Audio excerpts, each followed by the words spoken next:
Hello and welcome to the Sacred Wellness Podcast, where healing meets transformation. I am your host, Terry Ann Russell. Each episode is a journey of self-discovery, insightful conversations, healing practices, and wisdom to help you align with your soul's purpose. It's time to heal, awaken, and rise. Welcome to Sacred Wellness. My guest today is Victoria. She is the author of Unleash Your Inner Money Goddess. Welcome to the show, Victoria.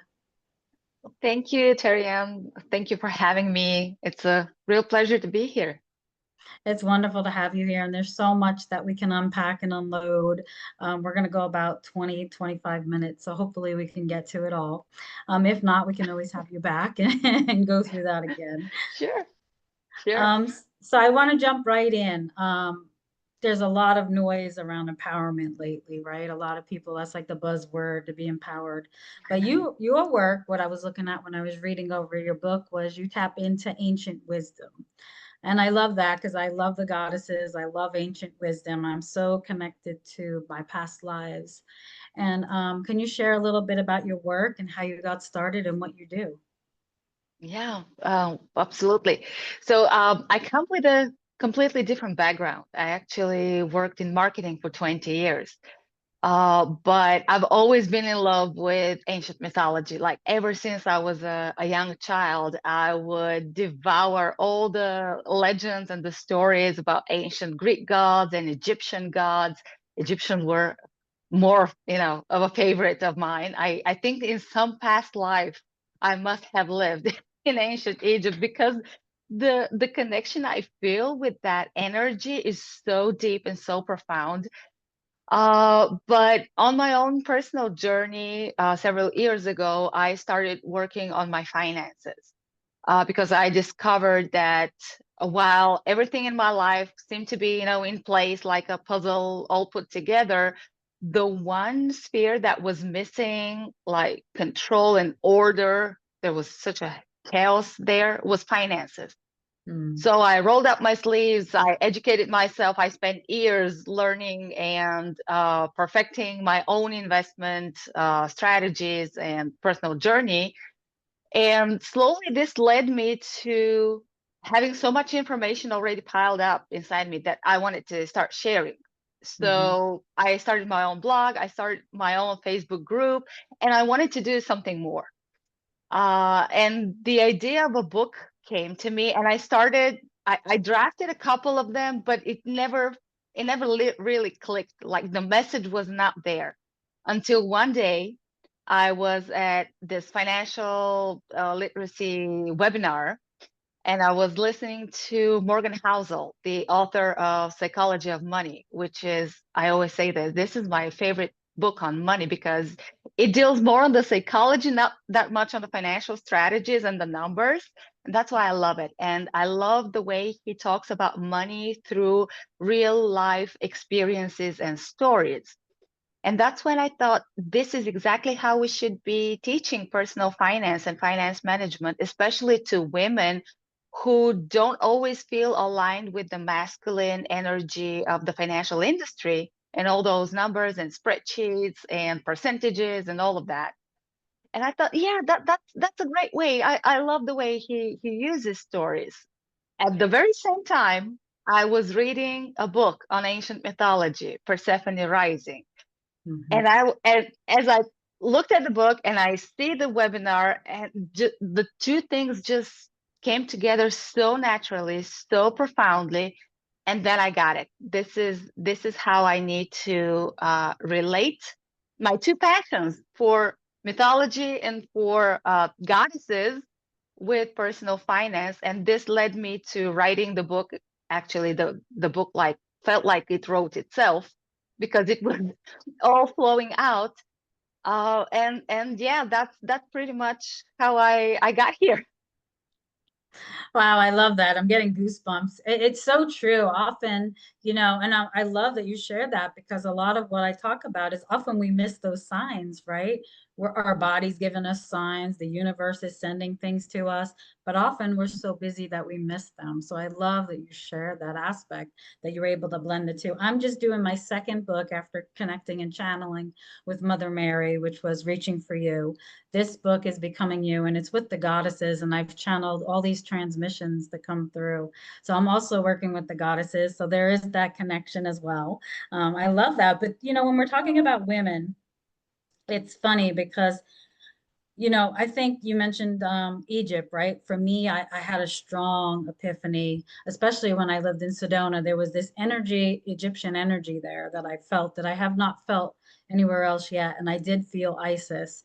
And it was so powerful and so, there's no really physical words that you can use to describe the immense connection that I felt to her when I lived there. But awakening this archetype, what might a woman look for when they're looking to sort of awaken one of these goddesses within them? So the interesting thing is, as you begin on this journey of exploring the goddess archetypes, at first you recognize yourself in one of the archetypes, then you find like features and personality traits and pieces of your story in the other goddesses' stories.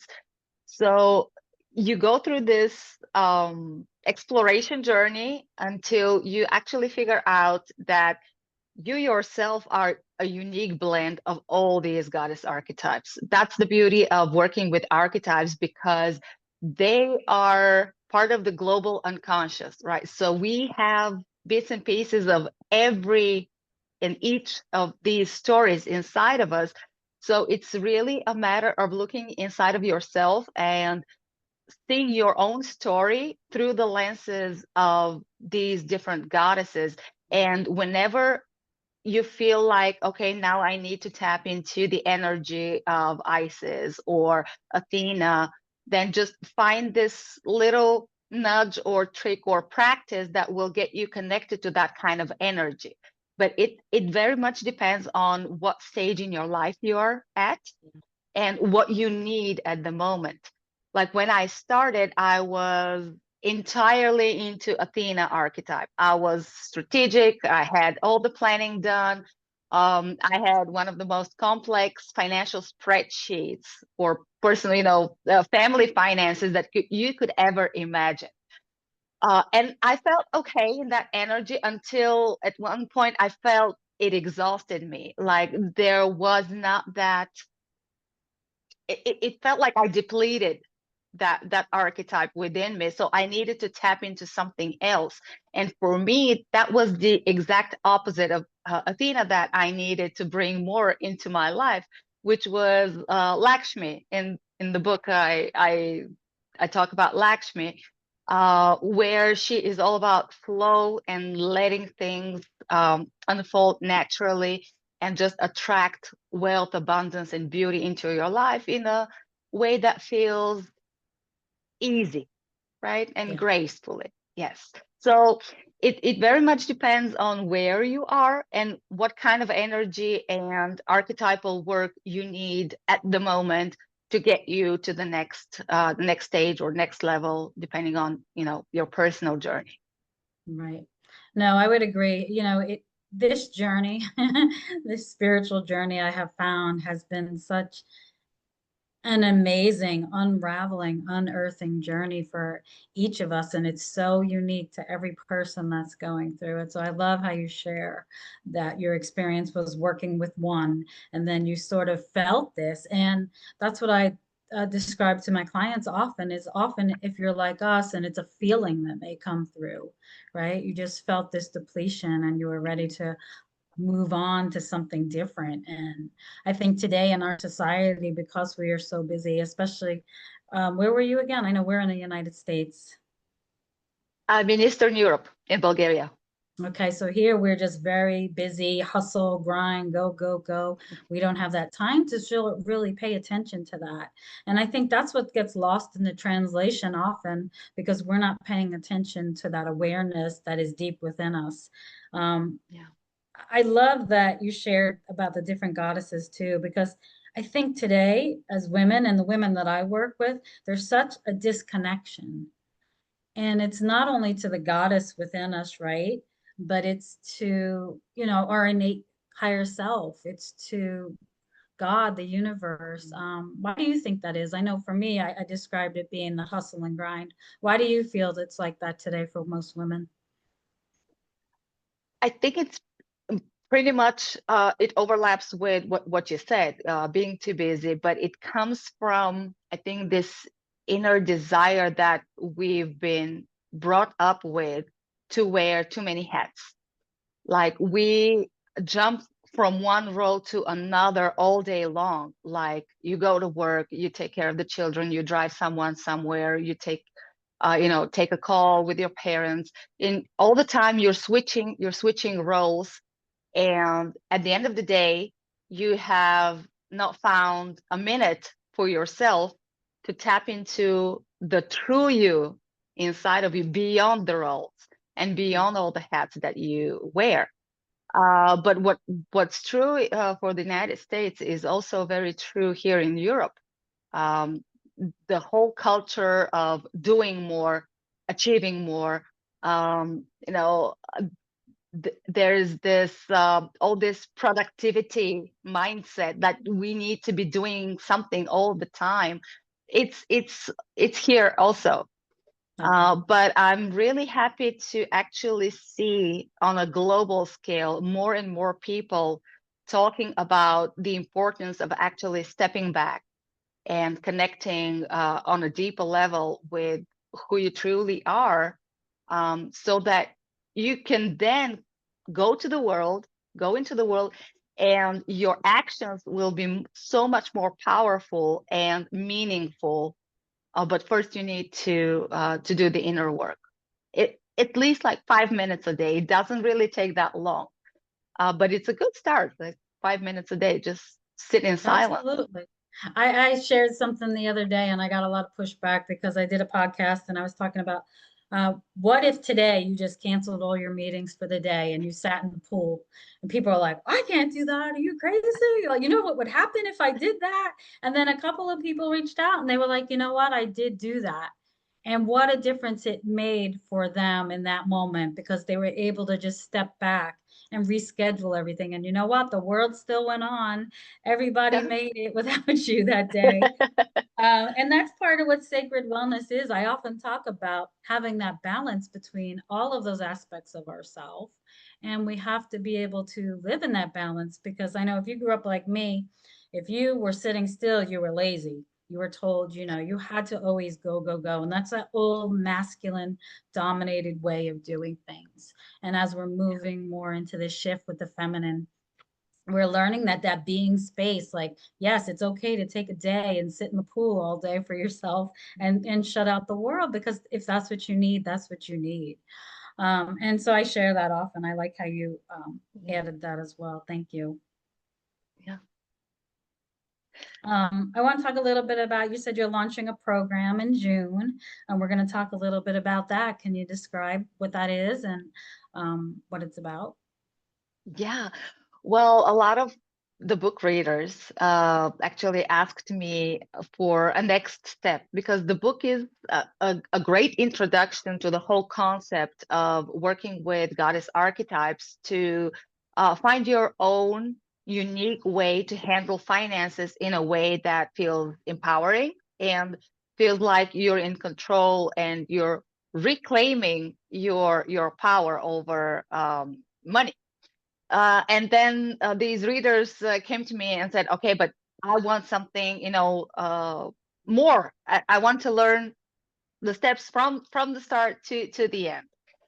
So I created this program. It's basically a program that I wish I had when I started my own personal finance journey, because most of the programs that are out there, they would either teach you the mindset stuff, which is absolutely important, vital to, get on a good ground, so that you can continue with the activities and the doing. But on the other end of the spectrum, there were all these purely financial strategies, tactics, programs that were so masculine and aggressive and numbers driven entirely. And there was nothing in between to connect the dots, right? Mhm. To bring these two together. So I had to do it on my own when I learned all this stuff. So now this program combines the two approaches. It starts with the mindset. It starts with finding that inner money goddess within you, and then walks you through the essential steps of managing money, budgeting, but in a very different way than what we are usually taught to, all the way up to making your first investments on your own. That's what the program teaches you. And it teaches you in a feminine way that's not overloading you with digits and percentages. It does have the strategies, it does have the practical side, but delivered in a totally different way. Right. I love that. How long is the program? So the main portion of the program is 8 weeks long, but you get to keep access to all the materials, all the group sessions, the group community that we have, especially for this program, for lifetime. So we also have networking events. We have personal coaching calls with me 3 times during the program, and that's how I wanted to make it more holistic, right? So Yes. it's not just a video course that you take and you forget, and maybe you don't even complete, but have the support, have the group of other women just like you on the same path to cheer each other and motivate each other on this path. Yeah. Well, I love what you're doing and I love what you're sharing. And it sounds like a powerful program. If anybody's interested, I'm going to share the link in the description after the show. And I want to know, where can our listeners find you if they want to get in touch with you? So they can find me easily on Facebook. If you just search for our group, Money Goddesses, that one should show up easily. And you can get in touch with me on my website. It's evemma.eu. That's EVEMMA.eu. And there you can actually take a free quiz to find out who your inner money goddess is. Oh, I love that. Who your inner money goddess is quiz. I love that. I think people will enjoy that. Well, thank you so much, Vicky, for joining us today. It was wonderful having with you and connecting with you. And again, I just thank you for doing the work that you do. Thank you. Beautiful. Thank you so much for having me, Terry. It's been a pleasure.